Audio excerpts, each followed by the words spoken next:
content is king, but context is God. I mean, there can be a great story to tell at the bar. Doesn't mean it's the same great story to tell at the bingo hall. Mm-hmm. So knowing your audience, being able to connect with that, and it can be the same story, just change it, and make it more contextual for the audience there. Yeah. It's not that, Dan, I got a story that I want to tell to you. It's really, how can this story help you? And really, knowing the audience you're talking to. And that's one of the things I love about podcasting. It is so targeted that you know exactly who you're talking with. It's more of a focused audience. You don't have to be, generic dear ma'am or sir. From cave drawings to family histories to stories around the fire, humans crave order among chaos, connection amid isolation. So we tell stories. Our mission at the Storytellers Network is to bring the art of story to the masses. Whether you're in marketing, you're an entrepreneur, or you're developing your own personal brand, telling your story effectively can make the difference between celebrating milestones and collecting unemployment.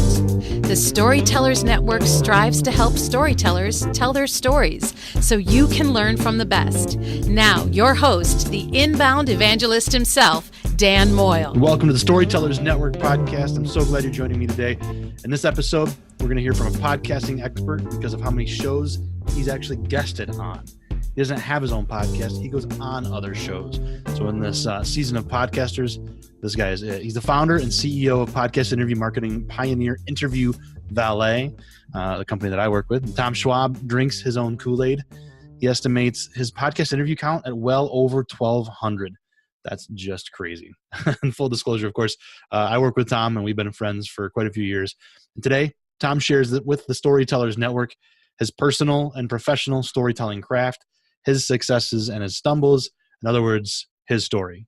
Now, before we do get into that conversation, just a quick reminder to find us online at storytellersnetwork.com for more information about other shows, past episodes, resources to help you tell your story better. And if you like what we're doing here, please consider leaving us a review. We appreciate that very much. Now, let's get to Tom's story. It's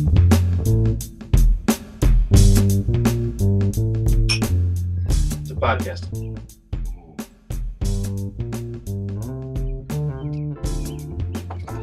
That's nice. That's smooth. It's got a nice smoky taste. Smoky taste, yeah. Yeah, I can taste the char. That is good. It's not a bad way to start a podcast. I like that. Now I know why Christopher does it. That's good. So I did an intro already. We'll pretend that. All right. Since we're recording this after that. That works well. Anyway. I'll drink to that. I'll drink to that. So yeah, it's a podcasting. To podcasting. Absolutely.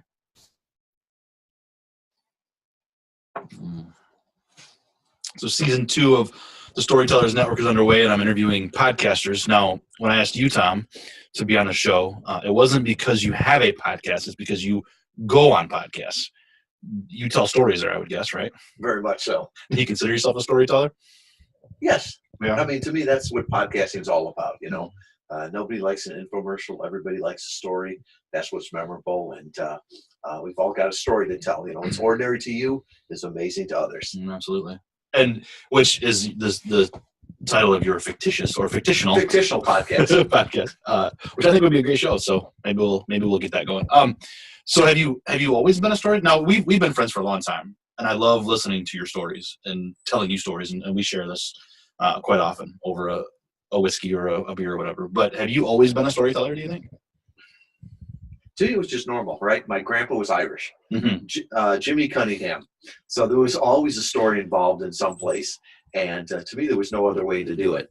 And, in some ways, my background's engineering, right? So engineers aren't always the best storytellers, but maybe that's the same reason that I wasn't the best engineer.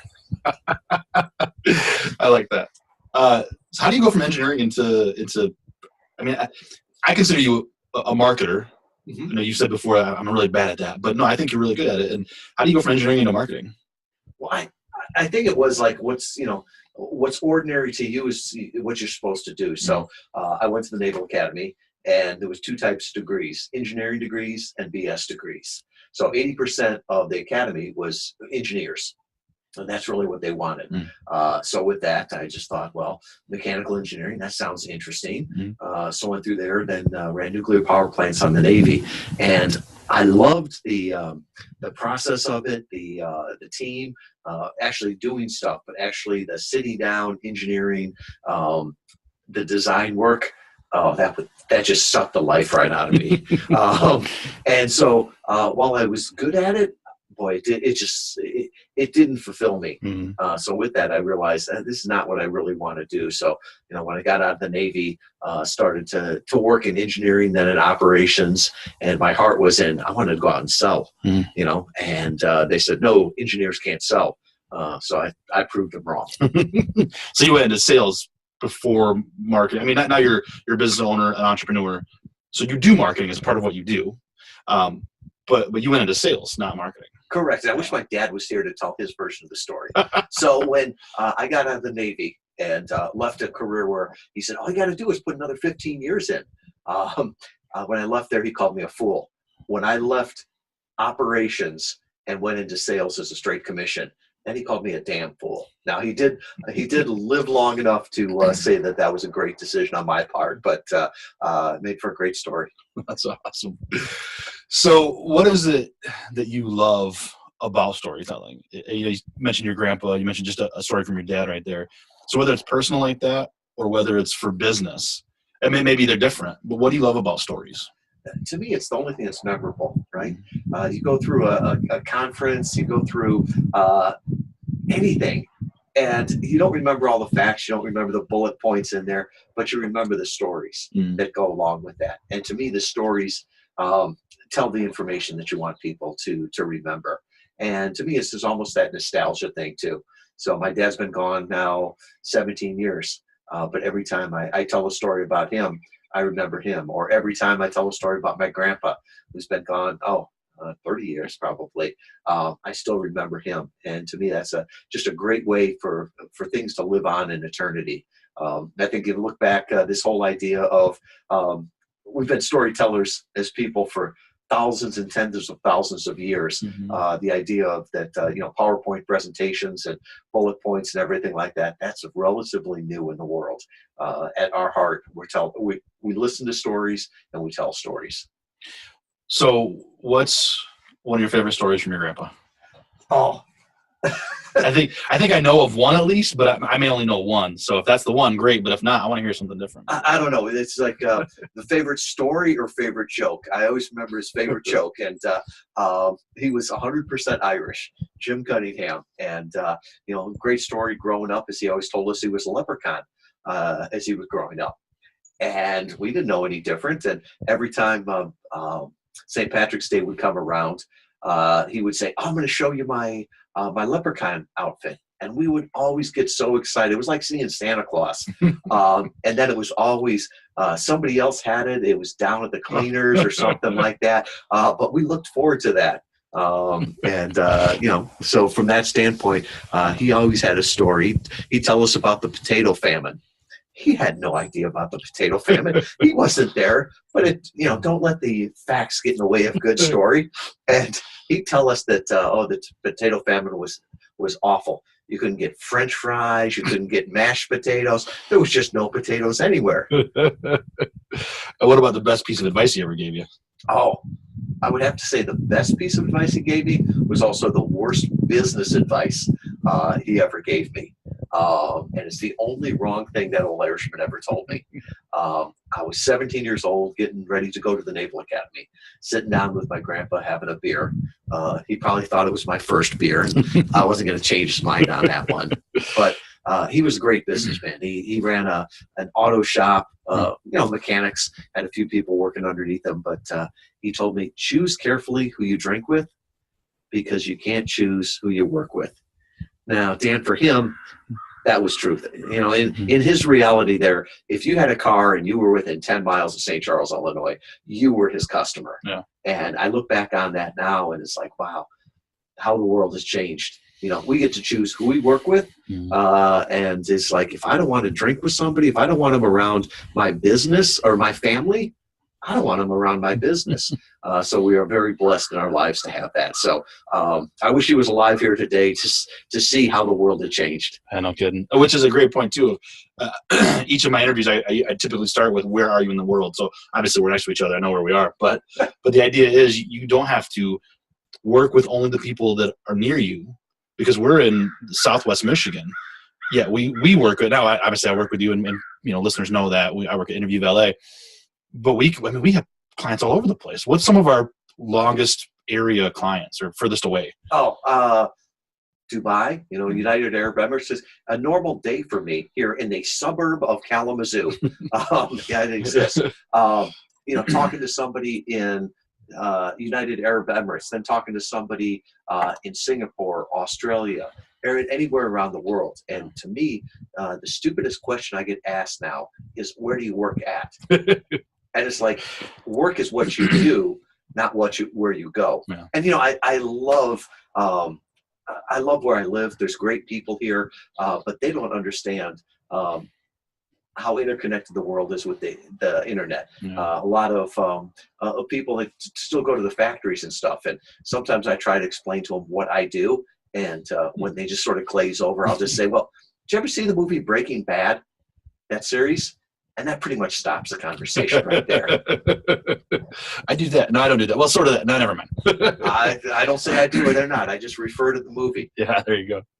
So how do you use storytelling in business? And have you always, when you ran your sales team, when you were at Stryker, then when you were your own company working with Stryker, when you had Goodbye Crutches, now with Interview Valet, how often, I guess let me start there. How often do you use story in your business life? When I first started out, I didn't.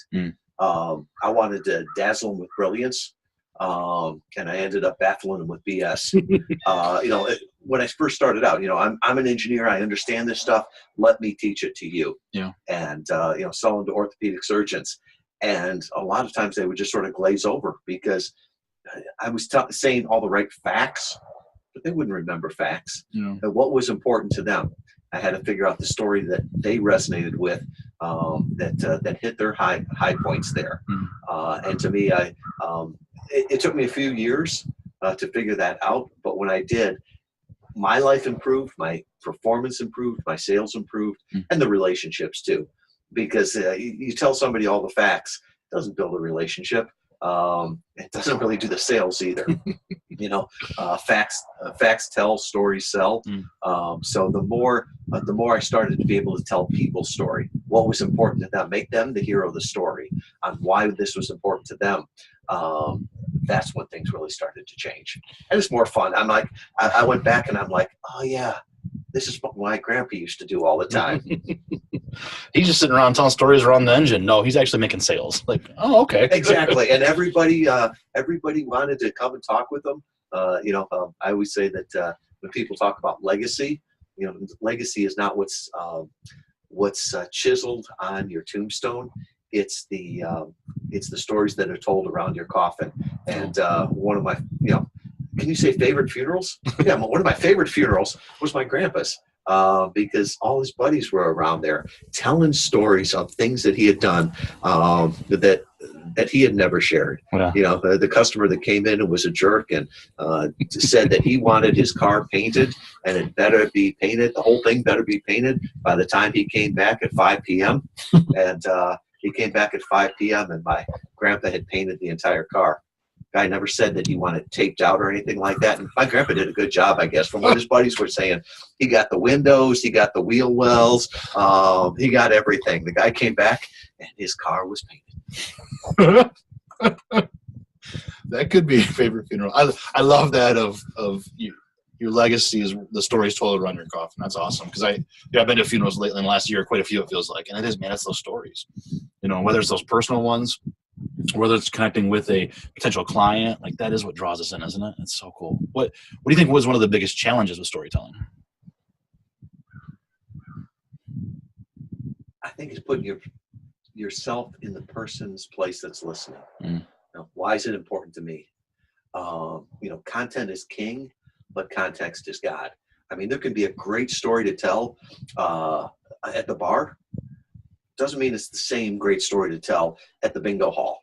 So knowing your audience, being able to connect with that, and it can be the same story, just change it, and make it more contextual for the audience there. Yeah. It's not that, Dan, I got a story that I want to tell to you. It's really, how can this story help you? And really, knowing the audience you're talking to. And that's one of the things I love about podcasting. Is it is so targeted that you know exactly who you're talking with. It's more of a focused audience. You don't have to be, generic, dear ma'am or sir. Yeah. So as you mentioned podcasts, so you go on podcasts. Have you kept count how many shows you've been on? I'm over 1,000. And the thing is, there's probably a quarter of those that no longer exist. What was it? They'd say Sinatra used to sing at the opening of an envelope. I would go on any podcast at the beginning, but that's how I learned. Well, it's building up those stages, right? I mean, you started the opening of an envelope, and you end up in Madison Square Garden. You'll get there overnight. True.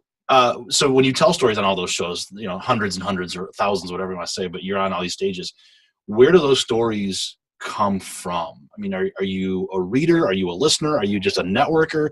How do you bring in all the stories and then remember them too?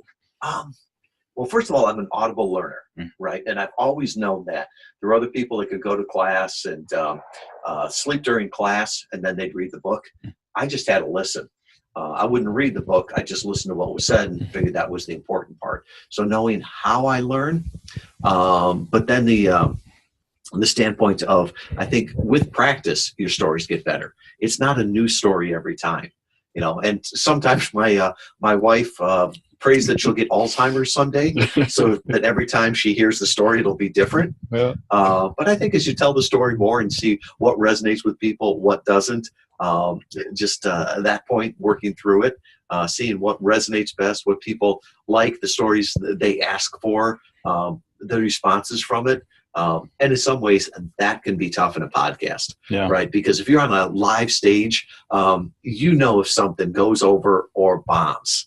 But when you're just doing it one-on-one with somebody, it can be tough. And sometimes, especially if it's audio only, if there's video going, you can see some facial recognitions and stuff to see how it's going. But audio, it can be, trying to do stand-up comedy without any feedback. Right. Just in front of the mirror, and you're like, that was really funny. That was good. Maybe not. Why do you think podcasting is so powerful right now when it comes to communication and stories and business and all that? Why the boom over the last few years? Once again, I think, our grandparents would be better served to answer that question than our grandchildren, because they understand the strategy, not the tactics. And people will say, is it the quality? Is it this? Is that? I think it comes down to stories. Think about it. Radio. People would go around the radio and listen to that, and they had to use their imagination. Orson Welles, War of the Worlds. That was scary, right? Because there's nothing as scary as your imagination, because you have to put that together. And I think when you could just sit there and see everything, it doesn't engage your imagination nearly as much. Yeah. So I think that's one of the reasons. The other thing too was just that people learn differently, right? So there's some people that like stories on the video, right? So even if it's, Gary Vaynerchuk, he's got his podcast and then he's got his video. Some people just want to see him saying the words. That's how they resonate. Other people would want to read his book, and see the transcript of it. And then other people just want to hear it. So I think part of it is producing it in the way that's most easiest to you, and then repurposing it in the way that's most meaningful and easiest for the consumer. I remember somebody saying, when do you think podcasts are going to go to 100%? Right now about 30 to 40% of the U.S. population listens to podcasts. When do you think that will go to 100%? And I'm like, television and radio never hit 100%. Right. Podcasting won't either. And right now, 10% of the U.S. population is hearing impaired. I don't think they're big podcast listeners, right? But that doesn't mean you can't get the transcript of a podcast and put it up on the website for them to enjoy also. So you mentioned Gary Vee, and he has a ton of content. so if I'm a small business owner or I'm some kind of a marketer and I want to get a message out, I have a story to tell. Let me ask you first, do I need to be everywhere to do that? Do you think? I think you need to be where your customers are. Okay. And I can still remember Emily, our youngest. She's in a freshman in college now. When she was in junior high, she came to me and she said, "Dad, you need to be on Instagram." And Instagram was really new at that point. And I'm like, "Well, why is that?" And she says, she first said, "Because everybody's on Instagram." And I said, "Define everybody." She's like, "Me and all my friends." Well, my customers were not, junior high girls. It would have been creepy for me to be on there at that point. Yeah. So I think you need to be where your customers are, but you don't need to be everywhere. I'd rather be one place and do it well than be 10 places and do it poorly. So from that standpoint, you can repurpose content, do it that way, but figure out where your customers are first. For us, a lot of our customers are on LinkedIn. So we've got a good LinkedIn presence. But then one of our clients, she got our kickoff package and she was just thrilled on it. And she started putting pictures on Instagram and said, I went to tag you, but you guys aren't on Instagram. So thank you, Dan. You solved that within hours so she could tag us. Yeah. But, that's the thing is if your customers say, "Are you there?" the answer should be yes. And if there's somebody out there listening right now that wants to be the next Gary Vee and they have a story and they're like, okay, so I want to figure out where my customers are. I don't have to be everywhere, but eventually maybe I will be. How did you start figuring out who your customer was in any of your businesses? Okay. First of all, I'm going to push back on that. Yeah. The next Gary Vee. Well, don't, I don't want to be the next Tom Schwab or the next Dan Moyle. That's a one and done. Everything is a one and done. If you start copying somebody, you'll never be as good at them. And, our mutual friend, Christopher Lockett with Legends and Losers, Gary Vee is the category king of being Gary Vaynerchuk, so he's the legend. Anybody who tries copying him will be the loser. So from that standpoint, I think the first thing is be yourself. And Jeffrey Shaw, a mutual friend of ours that wrote Lingo, talks about that and says, start with who you are, who you want to attract, who you want to work with before you figure out your ideal buyer persona. And then after that, I think it's a lot of asking questions, not what you like, but what they want. And I always say, we've all got opinions. You've got an opinion. I've got an opinion. The only experts are the ones that vote with their time and vote with their dollars. So your customers will tell you what they love and what they loathe. You just got to be smart enough to double down on what they love and stop doing what pisses them off. And truly stop too, right? Like truly stop. Like you got to quit. Yeah. And listen, and asking questions too of what do you think of this? The response, and most of them will be very open to telling you, especially if you ask. And sometimes they're even telling you in open rates, click-through rates, things that get the most engagement on there. All of those things, they're giving you feedback on. You just got to be, as we said in the Navy, smart enough to know right answer when told. Yeah, that technology is amazing. They can vote with their clicks and opens and shares and everything together. And I kind of feel like each one thing is kind of a vanity metric, right? If you only look at views, that's just a vanity metric. Great, big deal. I got views. Who cares? What action did they take next? Did they click? Okay, they clicked. That's great, but who cares until they actually buy? So each one adds up with the other, right? So technology is amazing. I mean, I love that we have that stuff out there. Which kind of leads me to this, though. How do you think that technology and or media in general affects this ancient craft of storytelling? Is it a positive effect most of the time? Is it negative? Does it change everything immensely? I think it gives us more feedback, right? And once again, going back to that, content is king, but context is God. So you can get better context and you can start learning more about the person. And, if we're sitting down and we've known each other for years, I know your psychographics, I know your demographics, right? The demographics being, where you live, how old you are, all the rest of that. But that psychographics of, what your aspirations are, what your fears are, what people you look up to. And I think now we can start to get that more from the analytics that come back, right? So if they listen to Entrepreneur on Fire with John Lee Dumas, that's who they aspire to be, right? So that's a different audience than, say, somebody like Stephen Wassner on Onward Nation. So different people, and you can start to figure out what are their psychographics, what are their demographics, and you can give better stories to them, more contextual. Because really, that's at the end of the day, you don't want to waste people's time, telling them things that don't help them. Yeah. And that's not serving them. Yeah, absolutely. And so that's media and technology, and we can be better at storytelling and serve them better and be more, I don't want to say efficient, but it kind of comes down to that sort of. But we can be more relevant, I suppose, right? What about social media? Do you think that social media has negatively affected storytelling, or is it something that has helped us to forward it, or where does that sit in that spectrum? A little bit of both. I was going to say 140 characters to me always seemed like marketers marketing to marketers and 14-year-old girls telling how much their life sucked from their new iPhone. So, at that point, it was like, are you telling a story or are you just adding to the noise? Cheers. I love that. That's good. So, in some ways, I think noise is not a story. Mm-hmm. If everybody's yelling at the same time at a rock concert, nobody's getting heard. Mm-hmm. Nobody's breaking through the noise. They're just adding to it. Yeah. So what I like about social media is the reach and the evergreenness of it, right? So the reach is that you can reach more people. There's not the barriers of that. And then the evergreen aspect of it too.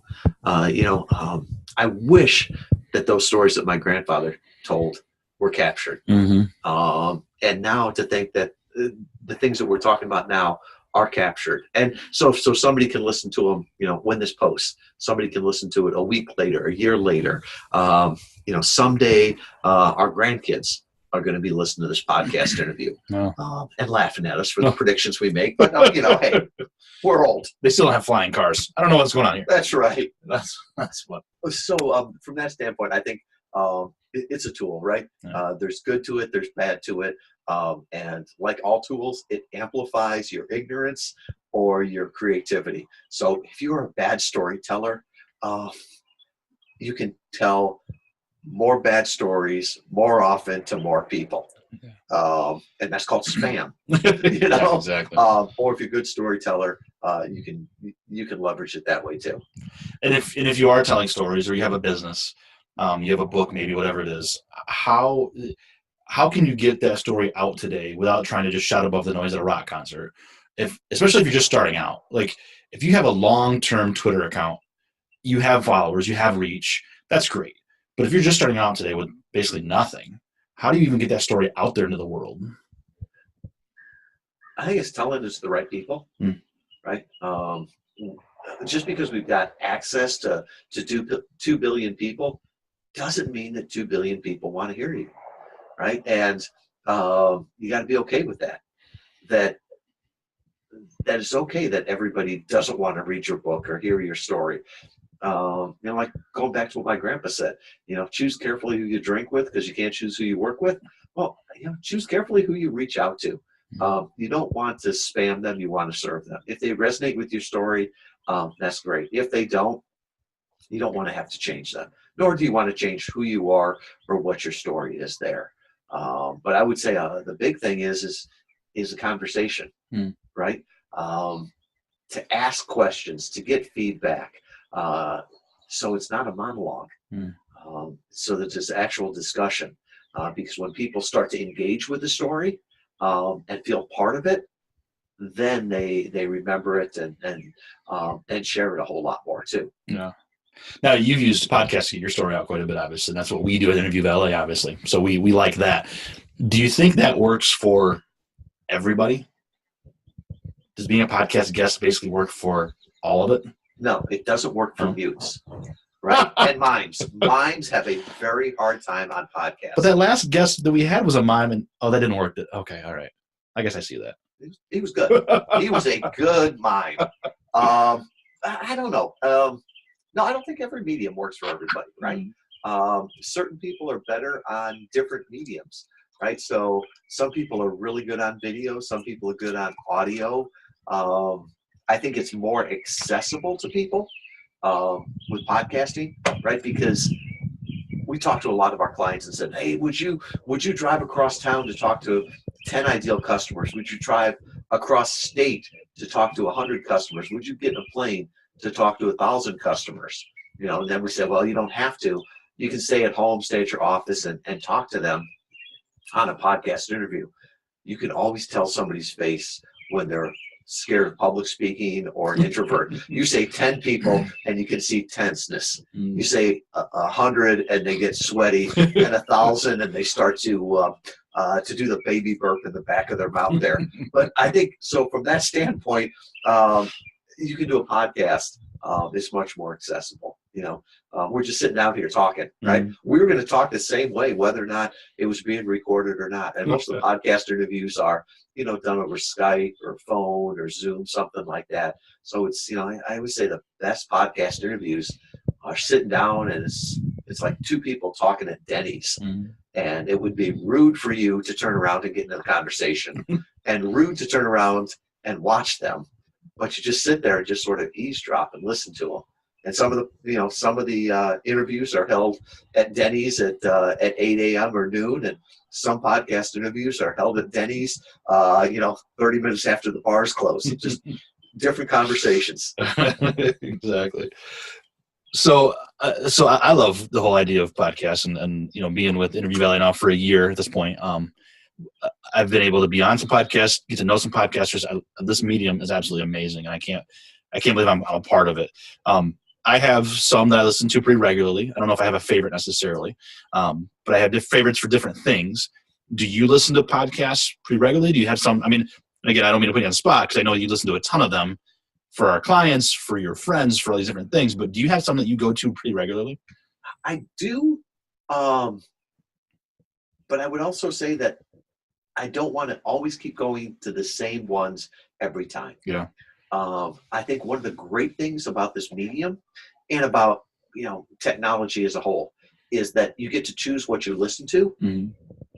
I think the scary part too is that you get to choose what you listen to, right? So it's very easy for me to listen to podcasts that reinforce what I already think and what I already know and prove to myself that I'm the smartest guy around.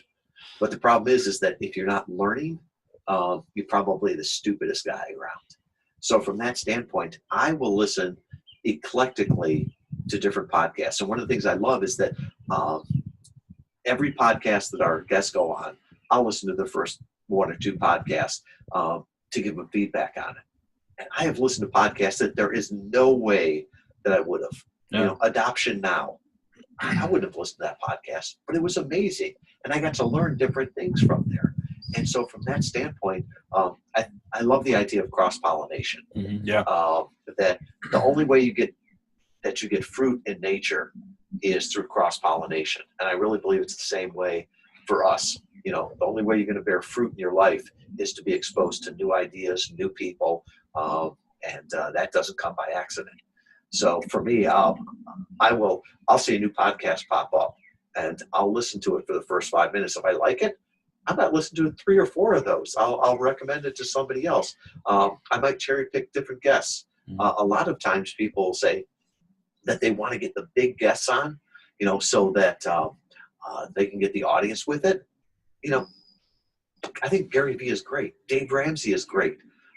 Seth Godin is great. But I've never listened to them on a podcast and learned something new. Right. Because they usually stick to that, their same talking points or what they've written in the book. Where I learn something new is when I hear a new guest that I've never heard of before, a new story and a new viewpoint on something. So that's a long answer to say that I am too ADD to keep listening to the same podcast. Absolutely. I love the idea of learning from others too. When I launched Storytellers Network, I wanted to get a few what I consider big names, important people in my marketing world, and they very graciously said yes. But then I also want to talk to people who are at different points in the storytelling journey, because whoever's listening may be at different points. You want to hear that storytelling idea from somebody who's been at it for a long time, somebody who's just starting off, and it's been incredible for me. So that's just kind of a personal story about that. But I love that idea of learning from different people, challenging yourself and finding them. How do you find new podcasts to listen to and new stories? Do you just listen to everything? Like, what's your discovery method? I think that's the Achilles heel right now in podcasting still, of finding new podcasts. And I know there's some different ones that are out there. I was really excited when I heard Pandora is going to start doing podcast stations, because you think about it, you get exposed to a lot of new music. So if I put, that I want music like the Eagles, and get the Eagles station. Well, there's a couple of Eagles songs, and then there's other ones on there. And you get exposed to new artists that you never would before. Yeah. So Pandora is starting to do that. But I would still say the biggest way I get exposed to new podcasts right now is just talking to friends. And they'll say, did you listen to this podcast? I just heard this. And so I think it's still that organic search of people telling people. And that was one of the reasons that I started to do daily podcast discoveries. It's just sort of a 60-second shout out that I do on social media every day to talk about a podcast that I found or I like, or who it would be good for. And so from that standpoint, that whole thing of what's ordinary to you is amazing to me. So there's a podcast that you're listening to, and you're like, I thought everybody knew about that. And you're holding back on me because that's the one I should be listening to also. So sharing is important. Sharing and learning are two. And in the last few minutes here, I've heard two things from you, I think. Always be learning and always be sharing. Because you never know what is going to be shared to you, and you never know what you're going to learn. Is that kind of how you become a better storyteller? Do you think? I never thought of it that way. And from that standpoint, I don't know if it's always be sharing or always be stealing too. Right? Fair enough. Going back to the comedian things, right? Fair enough. Most of the good stories I told or I tell come from my grandpa, my dad, or Brian Mitchell. All three of them are deceased, right? So if I look at it, they abandoned their story. I just picked it up. So I think, learning new ideas from there, learning how people tell a story, and just like, hey, that's interesting. Now, you don't plagiarize. You don't say, that's not good. But I've never met an interesting hermit. Right? Most interesting people are the ones that have the most interesting lives of what they've done, who they've been around, who they've seen, and so from that standpoint, exposing yourself to that, to learn, to share. And I think the older I get, the more I love learning. I didn't want to go to school as a kid. Right. Now I'd love to do that. There's not enough time in the day to listen to podcasts, to travel, to read books and everything like that. And what I've learned so far over a couple dozen interviews, and then I go back and listen to the shows as like a listener. I tune my own voice out. I listen to the guests. I'm like, that's amazing. Is that so many storytellers that are effective, whether it's from the stage, from a blog, from a podcast, whatever it is, from a book, they share others' stories.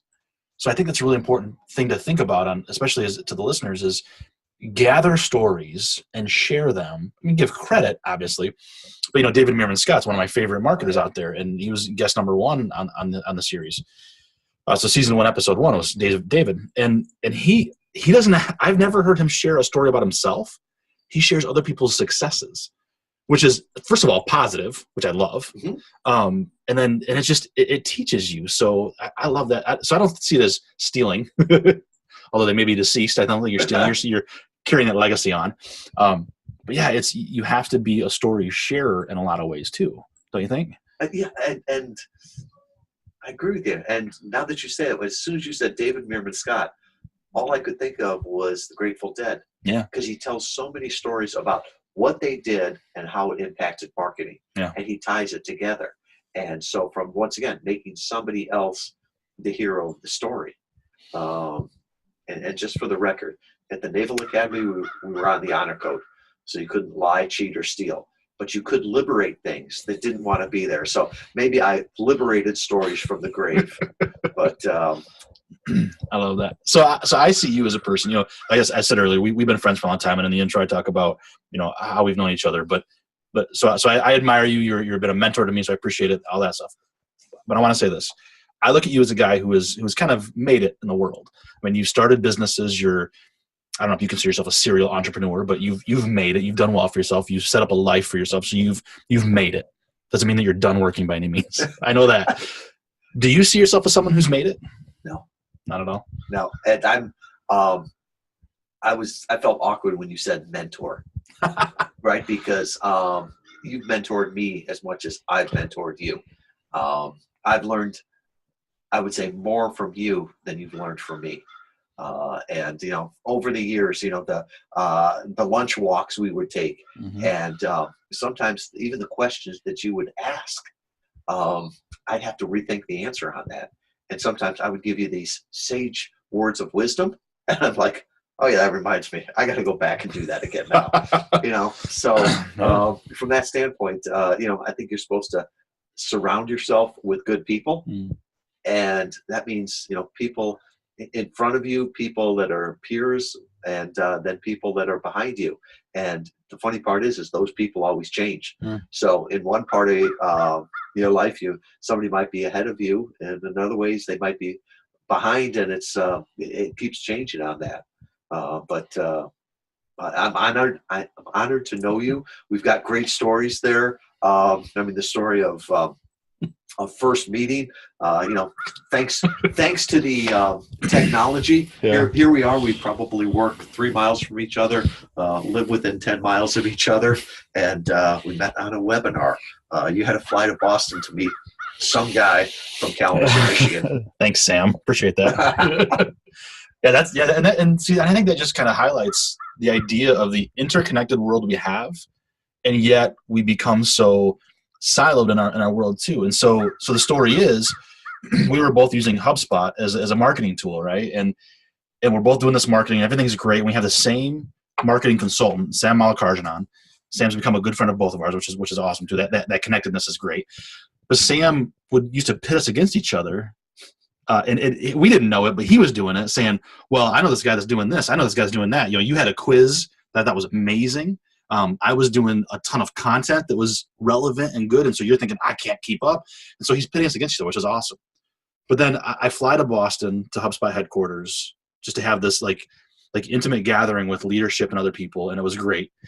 And the whole thing opens up with a webinar. And, well, here's Tom Schwab from Kalamazoo, Michigan. I thought, wait, what the heck? What? Why did I fly to Boston for this? So I hit you up on LinkedIn, and we met for coffee, and yeah, the rest is history. We've become good friends and coworkers and peers, and my boss. So thank you. I feel really uncomfortable with that term. Sorry, I won't use 4-letter words anymore. I am not your boss. We work together, and you're the marketing genius behind Interview Ballet. And the best compliment I get is when people come up and say, "Oh, I love this. This was great. This was great." And I smile and go, "Yeah, I think I remember seeing that. Dan did all of that." But you know, it's like your kids. And once again, this is not an age comment here. But it's like when somebody says, you know, your kids did something well. I take more pride in that than I had myself doing something well. So from that standpoint, we work together. I'm not your boss. I'll be careful with that term. I'm sorry. Don't mean to offend. No, but that's what I love about that though, is that whole technology thing. You know, we were together in the same town, but had to be separated to connect, and we've connected then, and we have, you know, our clients, like you said earlier, are all around the world. We have friends all over the place. I get to say that I know people that, you know, maybe live in Colorado or California, whatever, and we're friends through technology, but it's still a friend, really. I mean, don't you think if I'm a storyteller and I have this network of people around me, I can still consider them friends, even if we haven't necessarily met, don't you think? Oh, very much so. And that never struck me more deeply than we had a tragedy. It was probably, 18 months ago here in Kalamazoo. A very sick individual went and I think shot 8 or 10 people overnight on a Saturday night.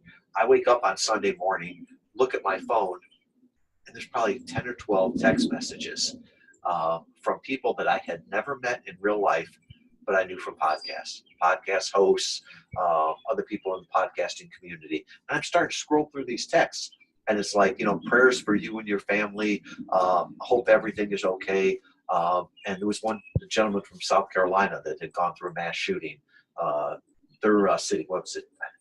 I can't remember, Charleston, South Carolina, but I had been on his podcast probably 2 months before, and he just said, this will make your community stronger. Good triumphs evil. And I'm reading all of these, and I'm like, what's going on with this? And it wasn't until afterwards, I went downstairs, and Karen was watching, and my bride was watching on the news, and it just struck me. Here are people that I have never met in real life that realized I was from Kalamazoo, saw it on the news, and thought enough to reach out. There were people there before friends and family and all the rest reached out. There were people that I just met through the internet, through podcasting. And that's when it really struck me. It's like the relationships that you can build from there. The one thing I would say is it's always really weird because I listen to podcasts at 1.5x speed while I run at half X speed. And so when you listen to somebody at that speed and then meet them in real life, it's like your voice sounds different. And would you just get to the point? I love that. I do the same thing now. I've started listening to 1.5, and I'm hoping to keep bumping it up a little bit because you said earlier, there's so many great podcasts, so much great content and learning to be had. I want to do it faster and take it in more, and I'm excited. I met a guy at PodFest down in Orlando who part of the Pod Nuts world, syndication and stuff, and he listens to podcasts at 3.1, I think he said. I just looked at him and I said, you're insane. That's crazy. He goes, I know, but I've worked up to it. That's how he takes in so much content, and he's able to then, again, as a story sharer, share those stories. I love that. Yeah, it's crazy. It's absolutely crazy. So if you haven't made it yet, there has to be kind of milestones that you've checked off, whether it's business bucket list items or things that have happened. I mean, do you kind of look back at sometimes and say, "Gosh, this is amazing. How did I get here?"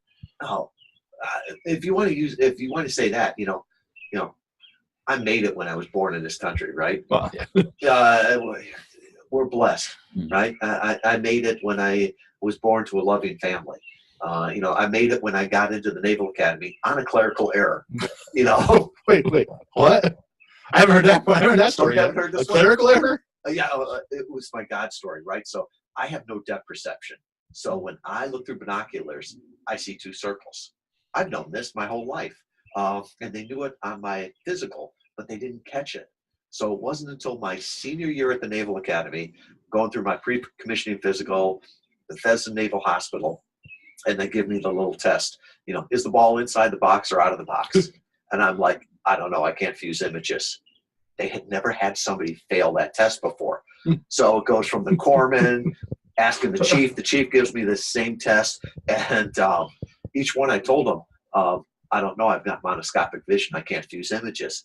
Before I know it, within an hour, the chief of ophthalmology at Bethesda Naval Hospital gives me the test and told him, I don't know. And he looks at me and goes, "You've got monoscopic vision." I'm like, that's what I told everybody. And he's like, "You can't be in the Navy with that." And at that point I was thinking, oh, geez, I'm going to get kicked out. And they're like, "No, don't worry. They've invested enough money in you. The taxpayers need their money back, but you'll never go on a ship." And I'm thinking, yes, this is great.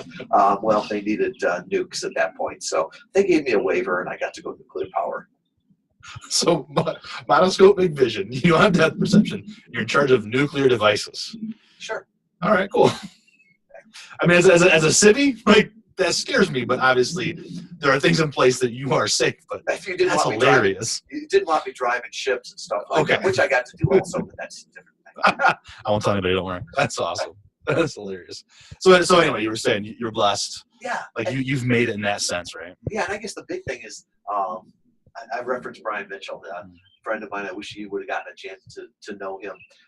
He passed away a number of years ago, but we were friends ever since high school. Neither one of us had brothers, so we were the closest things that we had to brothers. And in the years that I was working in corporate America and he was driving all over, we decided that if we ever retired, our wives would kill us, right? So our idea of I was thinking, if we ever retire, we're going to retire near each other. No, our wives will kill us. oh yeah, Okay, I mean, even better. if we were around the house that much, our wives would kill us. So we decided that instead of retirement, we were going to do fun things with interesting people and write it all off as a business expense. Genius. It made sense to us. You know, what else can you drink scotch and call it a business expense right now? Amen. So with that, when I turned 50, I thought about that, and I'm like, I am only going to do fun things with interesting people, and I'll write it off as a business expense, right? And so from that standpoint, people say, when are you going to retire? I'm like, retire from what? You know, on podcasts, a lot of times people say, well, how many hours a week do you work? And I'm like, well, it depends. You know, if you ask me or ask my wife, if you ask Karen, she'll probably say 60, 70 hours a week. If you ask me, I'd say about 10. There's 10 hours of stuff that I wouldn't do unless you paid me. Mm-hmm. The other stuff is fun. Amen to that. And thank you for bringing me into that world, because you're absolutely right. When people ask me, so what do you do? I'm like, well, I enjoy life. Well, where do you work? Well, I work from home. But what do you do? I connect people. I talk. I do marketing. I love what do you mean? What do I do? It's so funny. I'm not a good enough storyteller to explain what I do to my mom. I've tried numerous times. I even wrote a book, and I gave her a copy of the book, and then she was upset because I didn't sign the copy. So I signed it and made it personal and everything. She came back and she said, honey, I read the book. I'm so proud of you. I don't understand what you do, but I'm proud of you. And so I basically just said, Mom, I introduce people to other people. Our mission at Interview Valet is to introduce inspiring thought leaders, to personally introduce inspiring thought leaders to millions of people for the betterment of all. And from that standpoint, that's what I get to do. And it's a fun job. Oh, man, that's awesome. It is, absolutely. I can't explain what I do to my mom. That sounds about right. Sorry, Mom, if you're listening. But I think that's right. They couldn't regurgitate what we do. So that's funny. So what do you think is your favorite story? Whether and I mean, business stories are great. Do you have a favorite story, though, that you go to that gives you, I don't know if it's comfort, entertainment? Like, do you have a favorite story? Maybe it is business, but just in general. Favorite book, maybe? I don't know. That's interesting. I would say, as you said that, one of the favorite stories I can think of is a priest one time told me. He said, he was telling this story and saying, I can't get this done, can't get this done. And I looked at somebody and said, why did you think you could get all this done? And he pointed out that in the Bible it says you can do all things through Christ. He never said you could do everything through Christ. And so at that point it's like, at that point. And so that story always sort of gives me solace from that. And sometimes I'll take stories and I'll rewrite them so it's more meaningful to me, and so it speaks to me. So that content is king, but context is God. And there's many interpretations of the Bible, and maybe it'd be heresy to come up with your own interpretation of the Bible, but I've rewritten some of the stories there. And there's one in there that says, be still and know that I am God. The way I tell that story is, sit down, shut up, you're not God. So that's the story that works for me. It's all in the nuance, right? The verbiage. That's right. That's to me as the audience, that was God was saying. That's funny. So that's your favorite story, is the priest. But if somebody said to you in some way, I don't know how this would even work, because I know you wouldn't stop, but you can only tell one more story. This is your last story you can tell. What would that look like to you? What would that be?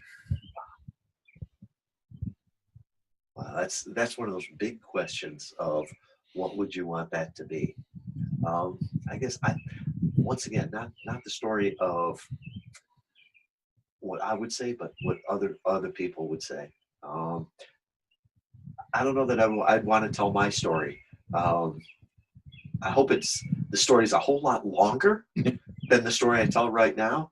But the story I would tell is of my life, that here's a kid that grew up in the suburbs of Chicago, 60 miles outside of Chicago, was never more than 100 miles away from his home by the time he was 17 years old. And by the grace of God and a clerical error, I'll put the two of those together, got the U.S. taxpayers to pay for his education within a year, went around the world, and just had an amazing life.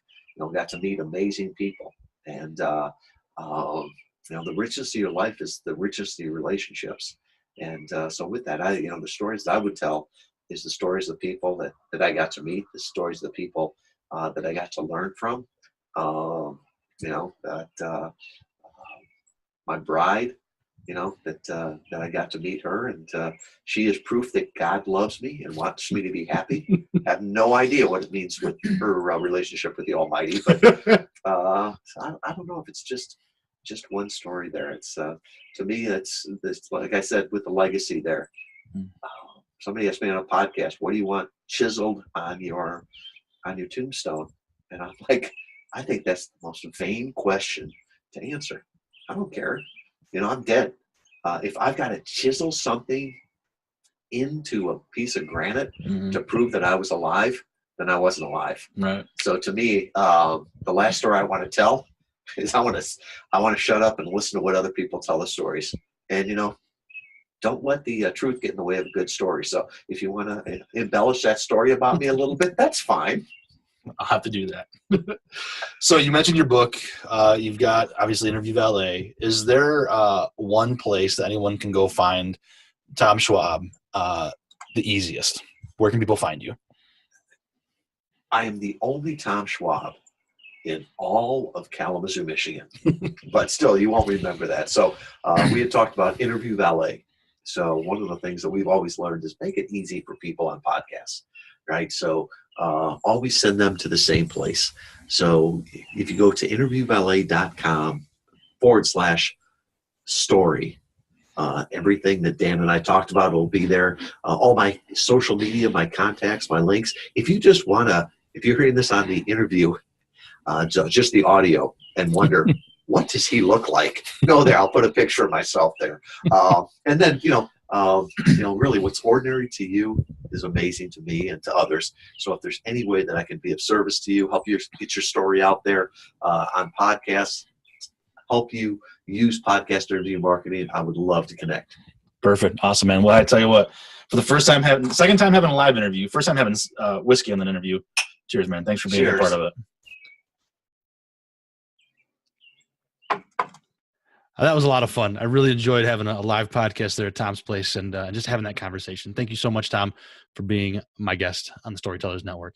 Now, be sure to go visit Tom online, which you can find those links down in our show notes. And if you think the podcast interviews just might work for you, Tom's the guy that you want in your corner. And if you enjoyed this episode, please consider sharing it all over the place. Of course, regular social media, Twitter, Facebook, LinkedIn, Instagram, wherever. Email it to somebody, send it a text. Just click on that little button on Apple Podcasts and say, share episode. Appreciate it very much. And please consider also leaving us a review. In fact, here's one from Apple Podcasts. Slapshot J, that's Jamie J of Stop Riding the Pine podcast. Great guy. Says, Dan Moyle brings authentic passion to the world of podcasting and delivers amazing content every time. I can't recommend this show enough. Thank you so much, Dan, for creating the space. I love everything you're doing. Man, that's awesome. Thank you so much, Jamie. And that's my hope. Authentic conversations, bring that passion of storytelling to you so I can inspire others. So that's it. Until next time, here's to telling our stories and having stories to tell. Hey, cheers.